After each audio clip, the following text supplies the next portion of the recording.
Gracias, señor presidente. Señora consejera, señorías. Bueno, lo primero que querríamos decir, para que quede claro y para que nadie se llame a engaño, es que desde nuestro grupo entendemos justificada esta comparecencia. Pues diríamos que, en primer lugar, como ya ha dicho usted, por la importancia objetiva y absoluta de esta materia, importancia absoluta y relativa, la PAC y el peso del sector primario en España y en Andalucía. Y, en segundo lugar, también porque, sin duda alguna, pues el concitar de algún modo el acuerdo de las organizaciones agrarias, las OPCs, pues efectivamente parece siempre algo importante. Debemos ir de la mano en estas cuestiones y nos irá mejor a todos. Andalucía, usted lo ha dicho, un 35% de perceptores de la PAC sobre el total nacional.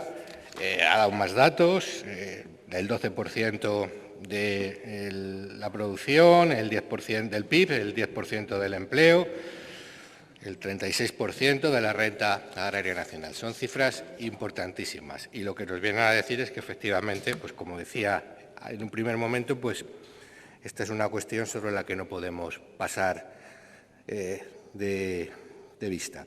Lo que también tenemos que tener en cuenta, y yo, bueno, evidentemente, lo dije el otro día en la comisión y lo repito hoy aquí, el señor Planas es el peor ministro de Agricultura de la historia de España.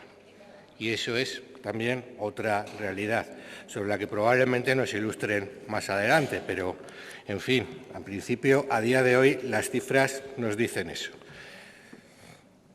Y es, como usted ha expuesto, pues muy necesario, en fin, conseguir esa flexibilización de las prácticas medioambientales y de la condicionalidad. Habría que avanzar, a nuestro juicio, incluso más allá de lo que se dice, de lo que usted nos ha expuesto hoy.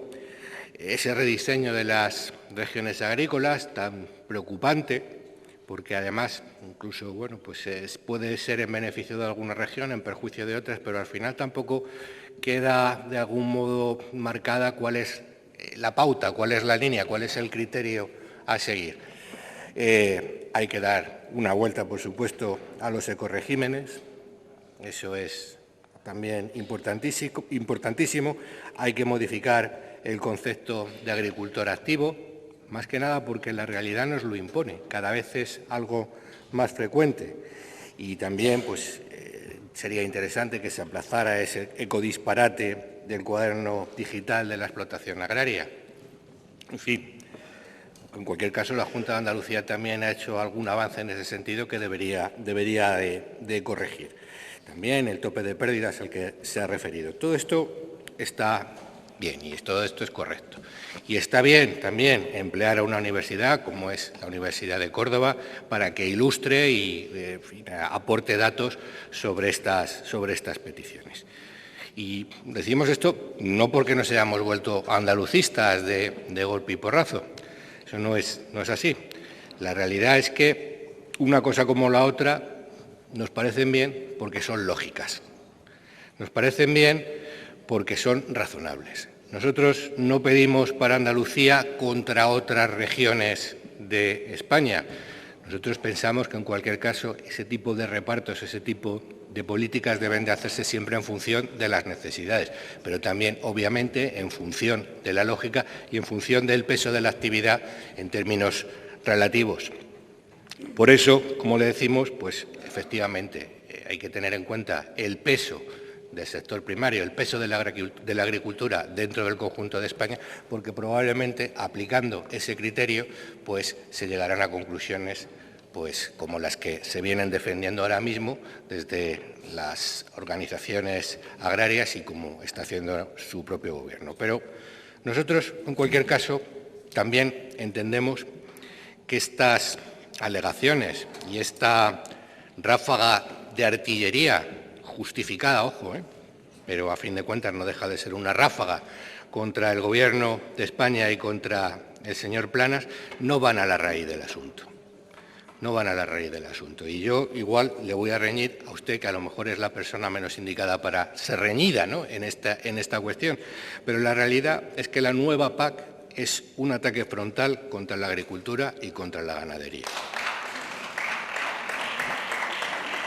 Esta PAC está sometida por completo a los argumentos de la Agenda 2030 y se ha alejado de los principios que dieron lugar a su creación. La PAC surgió para garantizar la soberanía alimentaria de la Unión Europea, para proteger a nuestros agricultores y ganaderos, para que pudieran competir en condiciones de igualdad, y, por supuesto, también para cohesionar y fomentar el desarrollo de los entornos rurales, preocupándose porque la agricultura y la ganadería pues, fueran económicamente rentables. Por eso surgen las ayudas y las subvenciones. No tienen otro fundamento. Paulatinamente, esos objetivos se fueron sustituyendo por otros. Al final se pagaba por arrancar olivos y por arrancar vides, que no tenían mucho que ver con los principios iniciales, y ahora, bueno, pues parece que hemos llegado a un punto muy peligroso, a un punto casi diríamos que de no retorno.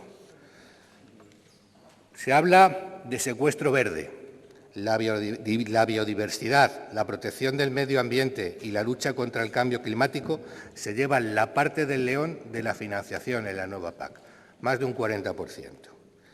Así que eso de garantizar una renta justa, potenciar el relevo generacional, pues al final en la nueva PAC son las cuestiones menos importantes.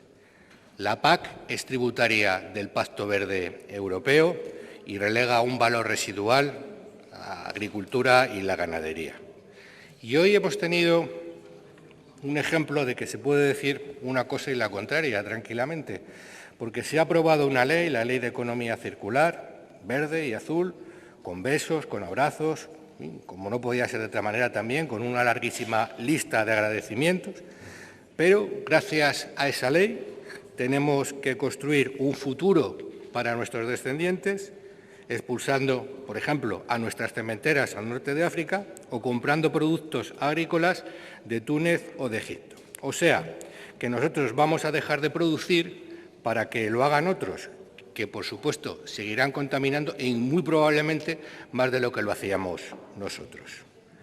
Y ustedes hoy comparecen aquí para hacer suyas estas alegaciones al PEPAC, pero es que esa PAC y ese plan están haciendo suyas alegremente estrategias como de la granja a la mesa o la biodiversidad 2030, que, y no lo digo yo, lo dice una declaración firmada incluso por ustedes, esa declaración institucional creo que de septiembre, ¿no?, del 2020, pues decían textualmente, van a dar lugar a descensos considerables de la producción, al aumento de costes, a la pérdida de la competitividad y, en definitiva, al empobrecimiento de nuestro sector productivo.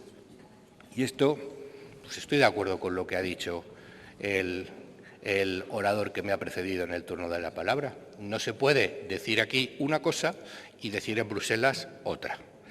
Hoy es el día del agua y, bueno, pues la mejora de la rentabilidad y de las explotaciones y la mayor productividad y calidad de los productos agrícolas pasan, usted lo ha dicho además, pasan por el aumento de las hectáreas de regadío. Y esto debería de ser un objetivo razonable de cualquier gobierno. Bueno, pues ustedes en Bruselas han votado en contra de este tipo de actuaciones.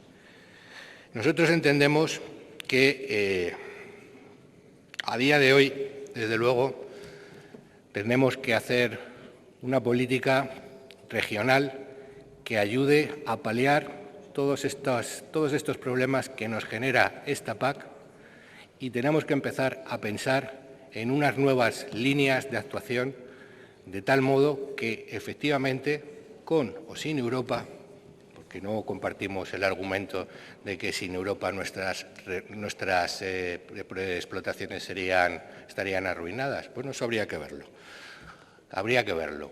Hay mucha gente que hoy día piensa que las grandes empresas de la distribución descuentan previamente las ayudas y las subvenciones.